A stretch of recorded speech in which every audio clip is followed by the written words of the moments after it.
Hello everyone. तो स्वागत करता हूं फिर से एक नए टॉपिक को लेकर, जिसका नाम है हेडेक या सिर दर्द। दोस्तों, टॉपिक शुरू करने से पहले मैं आपको अपना यूट्यूब चैनल का नाम बताऊंगा, जिसपे आपको फटाफट से सब्सक्राइब करना है।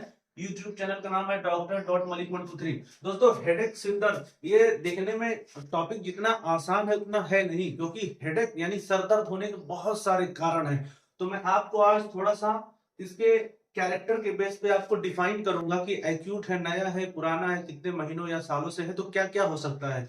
तो जो सर दर्द का कारण है दोस्तों, ये डिफरेंशियल डायग्नोसिस पे जाता है, यानी अलग अलग लक्षण, यानी किन किन बीमारियों की वजह से ये सर का दर्द होता है, तो ये समझना थोड़ा मुश्किल होता है। जैसे नॉर्मल तौर पे पेशेंट आया, सर दर्द हो रहा है, सर दर्द की गोली खा लिया, आराम हो गया, ठीक है, तो ये टेंशन टाइफाइड रहता है, यानी दिन में हैंगओवर हो गया, बहुत ज्यादा काम काज किया, उसकी वजह से सर दर्द होने लगा, तो ये आम कंडीशन हो गई। या छोटा मोटा बुखार हो गया, उसकी दवा खा लिया, हल्का फुल्का इन्फेक्शन हो गया। लेकिन सर दर्द, हेडेक एक बहुत बड़ा टॉपिक है, बहुत विशालकाय है।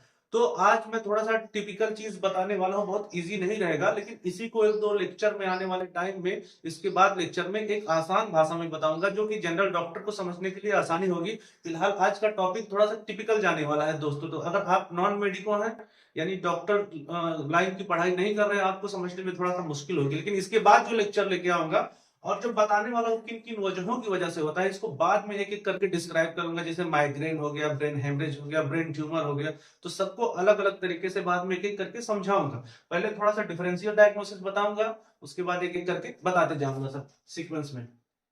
ठीक है, तो हेडेक यानी सिर दर्द।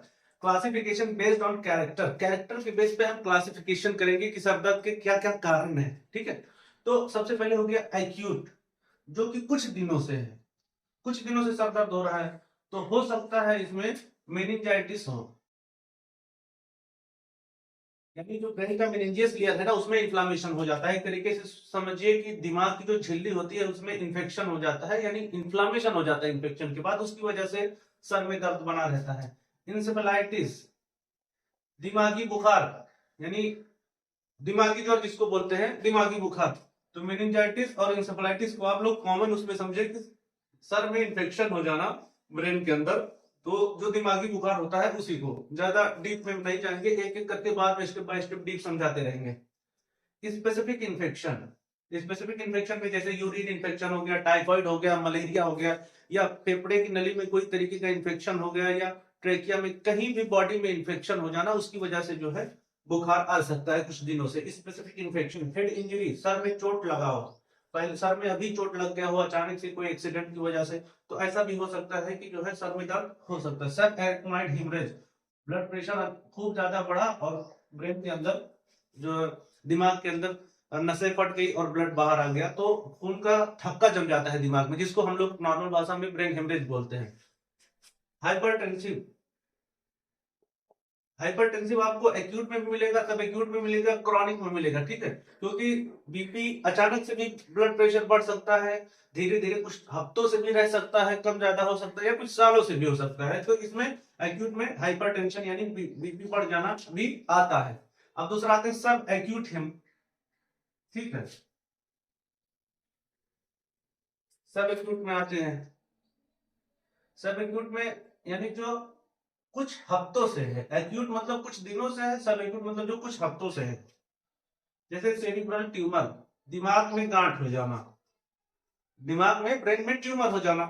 Giant cell arteritis, giant cell arteritis का मतलब ये होता है, आर्टेराइटिस का मतलब होता है कि नसों में यानी वेसल्स में इंफ्लामेशन हो जाना। और जियांट सेल टेम्पोरल आर्टेराइटिस, यानी सर के चारों तरफ जो भी वेसल्स है उसमें इंफ्लामेशन हो जाना, उसको हम लोग जियांट सेल आर्टेराइटिस बोलेंगे।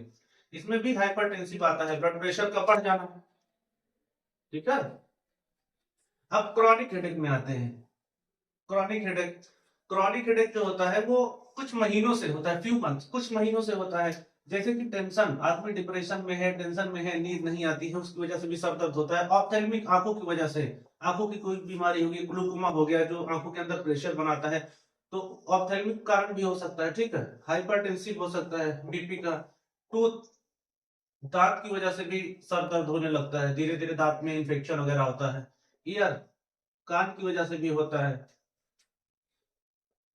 सब ड्यूरल हेमरेज, यानी तो कहीं ब्रेन हेमरेज हो गया, वो बाद में ट्रीटमेंट चला, फिर रह रहे कि वही दर्द चालू हो जाता हो। ठीक है, रिकरेंट हेडेक, बार बार अगर दर्द हो रहा है कुछ सालों से, माइग्रेन हो सकता है। अब अदर में हम लोग देखेंगे आईसीपी, यानी इंट्राक्रेनियल प्रेशर, दिमाग के अंदर प्रेशर का बढ़ जाना किसी भी कारण की वजह से, मान लो ब्लड हो गया, ट्यूमर हो गया, या बीपी बढ़ने की वजह से प्रेशर आने लगता है। अब ड्रग्स में देखते हैं दवाओं में क्या क्या होता है। वैसोडाइलेटर दवाओं की वजह से भी सर दर्द करने लगता है। वैसोडाइलेटर यानी बीपी की दवाएं होती है, जैसे हम लोग एसीई इनहिबिटर बोलते हैं, इनेलाप्रिल, कैप्टोप्रिल, एंजियोटेंसिन एंटागोनिस्ट बोलते हैं, losartan, telmisartan. Calcium channel blocker में हो गया nifedipine, amlodipine. Potassium channel activation में हो गया मिनॉक्सिडिल, जो सर के बालों को ग्रोथ करने में, जो है हेयर रूट को मजबूत करने में इस्तेमाल किया जाता है, जो बालों को उगाने में मिनॉक्सिडिल, वो पोटेशियम चैनल एक्टिवेशन होता है। अब दूसरा आता है नाइट्रेट। पहले हो गया वैसोडाइलेटर, हो गया नाइट्रेट। आइसोसार्बाइड डाई नाइट्रेट यानी सॉर्बिट्रेट के नाम से आता है। जैसे पेशेंट को अटैक आने लगता है तो वो आधी गोली, एक गोली जबान के नीचे 5 mg वाला जो रखता है, रेड कलर का आता है सॉर्बिट्रेट, वो हो गया नाइट्रेट ग्रुप में आता है। फिर हो गया नाइट्रोग्लिसरीन। और सॉर्बिट्रेट जो आता है आइसोसार्बाइड डाई नाइट्रेट में भी आता है, मोनोनाइट्रेट में भी आता है, दोनों।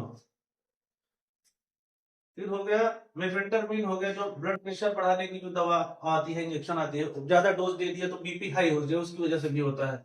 अल्कोहल, शराब ज्यादा लेने की वजह से हैंगओवर हो जाता है। ट्राइजेमिनल न्यूरोलजिया, एक नर्व होती है जो चीक से फेस से ब्रेन को जाती है, जो कि चीक्स के बारे में, यानी गालों का जो भी है वो ब्रेन कंट्रोल करता है। तो अगर उसमें किसी तरीके के दर्द होती है तो ट्राइजेमिनल न्यूरोलजिया होगा, उसकी वजह से भी सर दर्द होने लगता है, जो कि फेशियल, जो चीक्स का जो फेशियल नर्व होता है। पोस्ट हर्पेटिक न्यूरोलजिया, मान लिया किसी पेशेंट को हर्पिस जोस्टर वगैरह रहा हो, हर्पिस सिम्प्लेक्स जोस्टर कुछ भी रहा हो, जो वायरल इन्फेक्शन बाद में वो जब खत्म हो जाता है तो वो नर्व को थोड़ा डैमेज करता है, उसकी वजह से भी मान लिया सर में हो गया, ऑप्थेल्मिक हो गया, ऑप्थेल्मिक हो गया, वायरल इन्फेक्शन हो गया।